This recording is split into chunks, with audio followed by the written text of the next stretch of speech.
What's good, YouTube? Zamcrow here, aka Scoop, back with the WSS, the World Showdown Series, Season 3, week number 10, and we're taking on the Rude Leaf Storm, coach of the Aberdeen Azelfs, and he has a threatening, terrifying squad.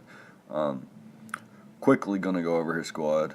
Nihilego, Tapu Bulu, the Z Captain, Mega Altaria, Ferrothorn, Volcanion, Cobalion, Donphan, Ambipom, Cofagrigus, Emolga, and Girder. Okay, probably, maybe if that's Conkeldurr, that would be like a broken draft. But this one kind of makes it okay. The last one makes it okay.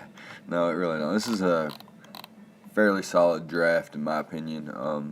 As always, we have Garchomp, Heatran, Manaphy, the Z Captain, Florges, Crobat, Galvantula, Komala, Meshbright, Mega Abomasnow, Golurk, and the Alolan Persian.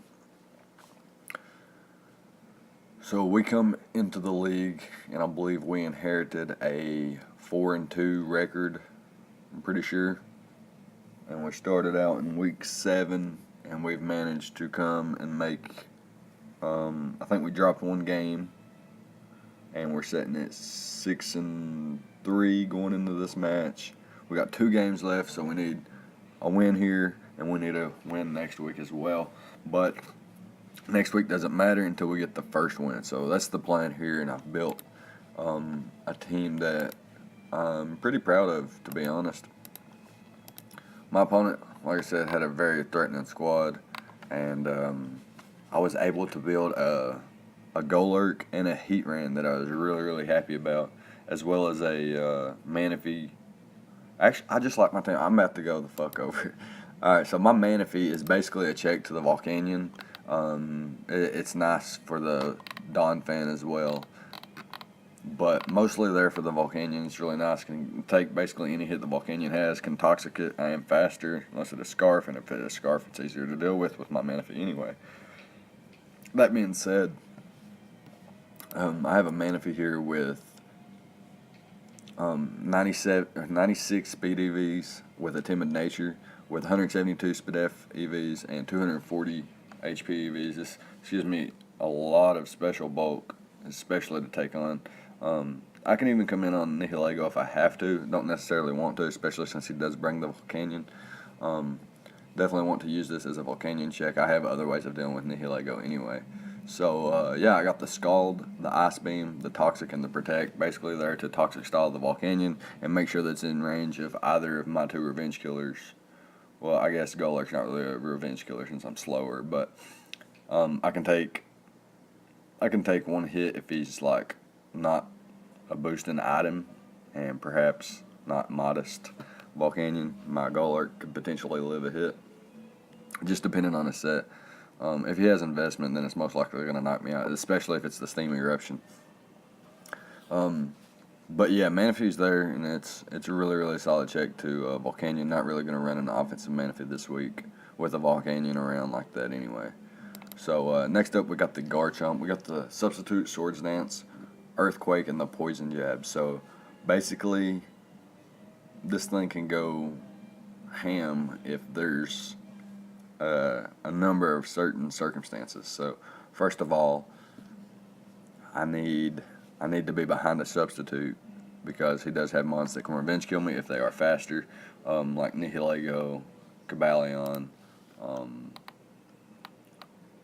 well, Mega Altaria can't be faster. I'm speed creeping.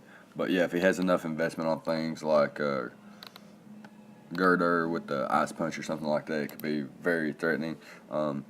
Also, if Cobalion has the Magnet Rise, it can avoid my Earthquake, and Poison Jab is my only other move, so it would be immune to, all of my moves.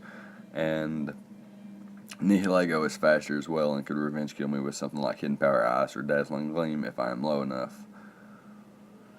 I have the substitute so that I can set up a sub upon things like a Cofagrigus, specifically because, and potentially even a Ferrothorn, because they would go for things like Stealth Rock or Spikes or Toxic Spikes or Will-O-Wisp, expecting, my Garchomp to not be able to knock him out, but I would just set up a substitute and then proceed to set up a Swords Dance and then Life Orb +2 earthquakes with my investment are doing quite a bit to Ferrothorn and Pythagoras, if not just straight up knocking them out. I do have enough speed investment to outspeed a Mega Altaria.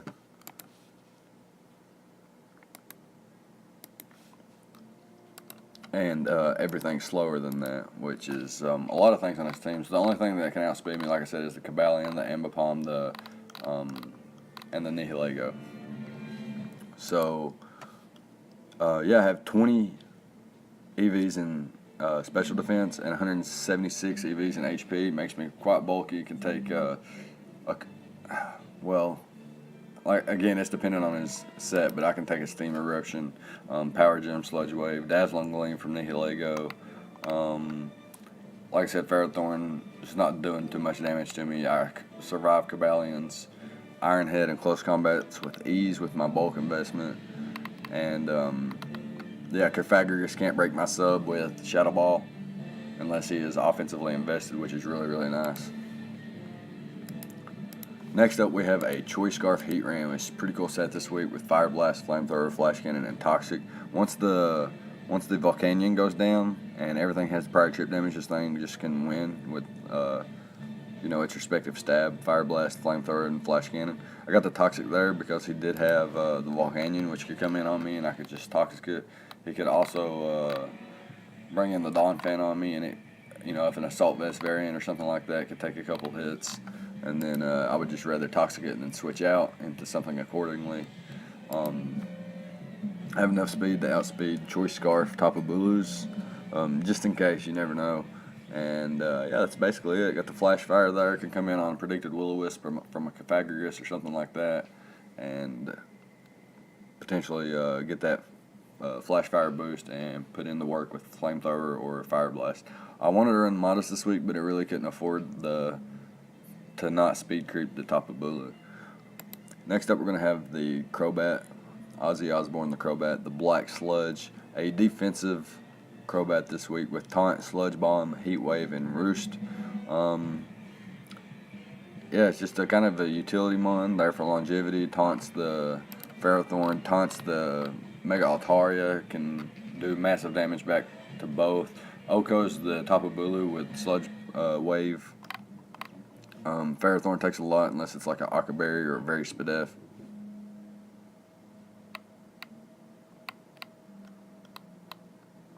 Yeah, and Cabalion takes quite a bit from the Heat Wave. Its Spadef isn't as naturally high as its defense is. So yeah, this thing could be really good too. It can also taunt the Pythagoras too.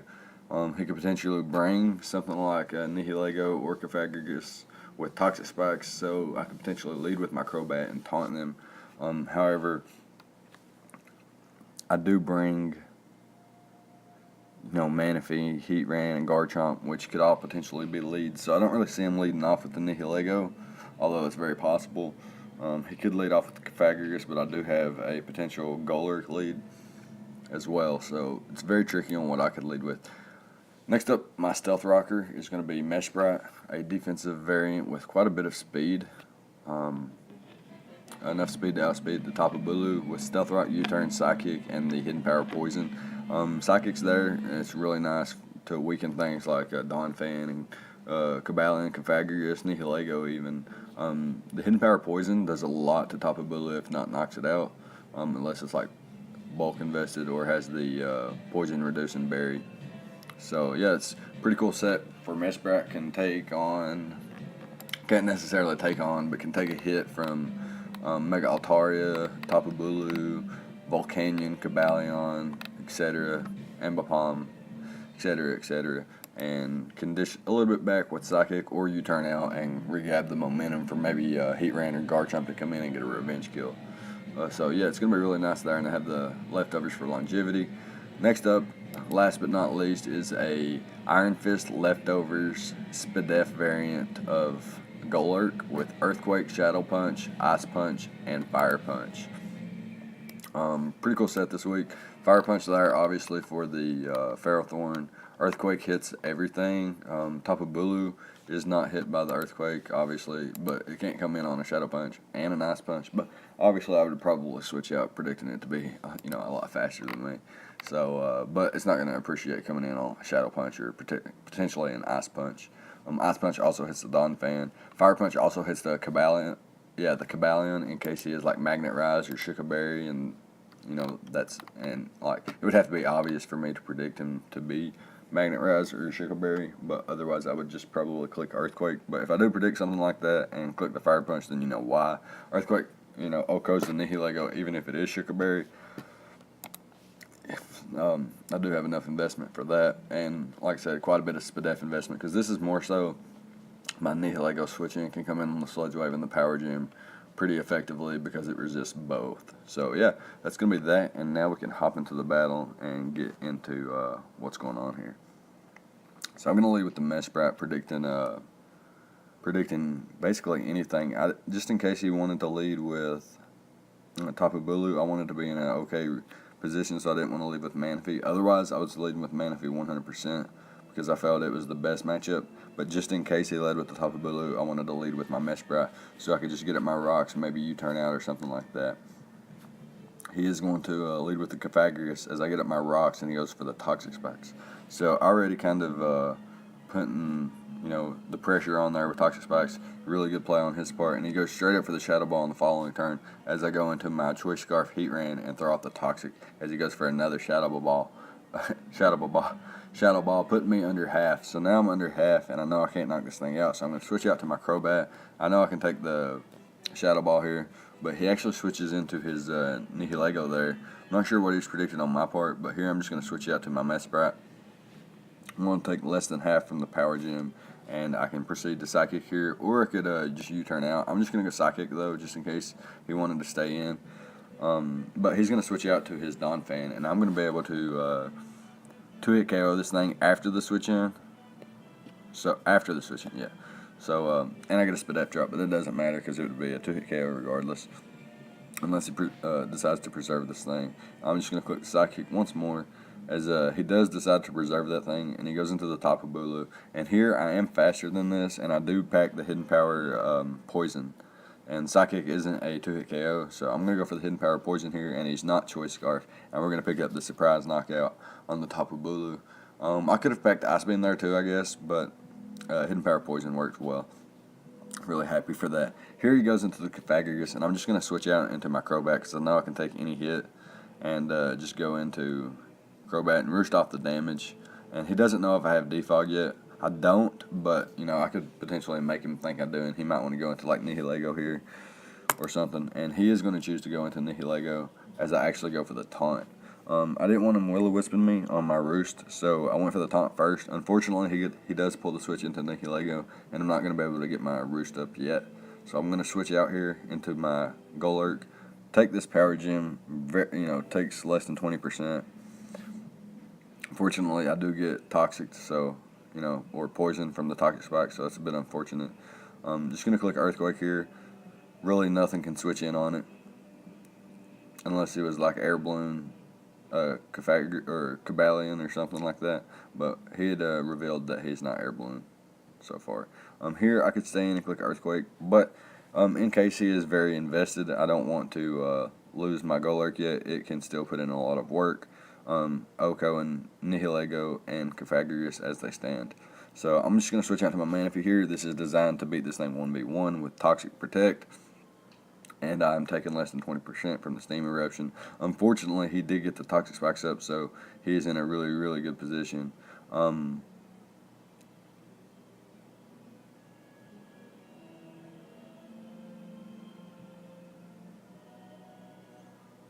Oh, sorry, I lost my train of thought there.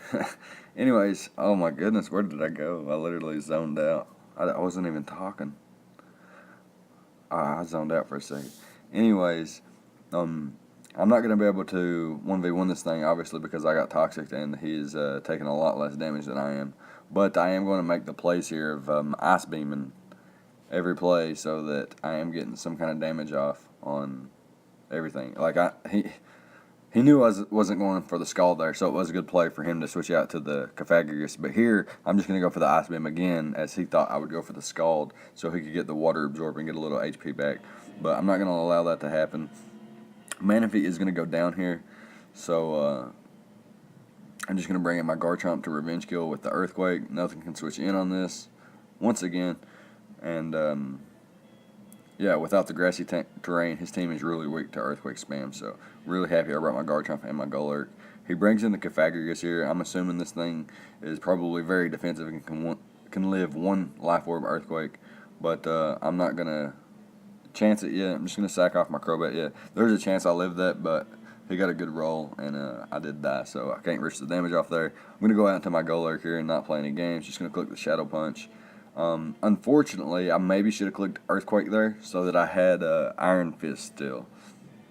As you're going to see here, I would have 100% clicked Fire Punch here had I known, had I still had Iron Fist. But since I don't have the Iron Fist, I'm forced to click Earthquake, and he reveals the Magnet Rise. So I wasted a turn there basically as he got a Magnet Rise up. And now he gets a Swords Dance up too. So if this Fire Punch doesn't get a burn, which it doesn't, I'm actually in a, kind of a bad position because I'm going to lose my Nihilego switch in here. However, he is going to get the Mummy ability, which doesn't really matter in the grand scheme of things. I'm going to go out into my Heatran, which is Choice Scarf. Luckily, this thing didn't get a Rock Polish up. I'm going to be able to click the Flamethrower here and knock him out. So, now I do have my Heatran, Choice Scarf Heatran. So if this Nihilego doesn't get a speed boost, then I should be in an okay position, and I can live one hit with my Azelf anyway, or my Mesprit anyway.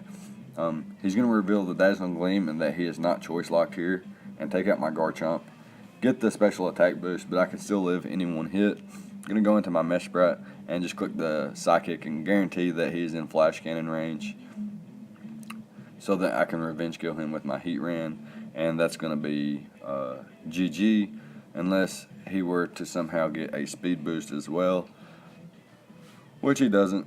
And we're going to live the rocks damage, and we're going to get the Flash Cannon off, and we're going to win a close 1-0 victory in Week 10, moving our record to 7-3. So good game to Rude. That was really, really fun, and I felt like my prep really played a big part in the success my team had, so really happy about that. Yeah, let me know what you thought about the battle in the comment section. Leave a like, comment, subscribe, all the good stuff. Stay tuned for week number 11 next week, and playoffs will be shortly after that. I think with 7 wins, I'm guaranteed playoffs. Hopefully, we can get an 8th win next week and move forward into playoffs with a higher seed. Hopefully. That being said, like I said, leave a like, comment, subscribe, all the good stuff, and I'll see you guys next time. Thank you guys for watching.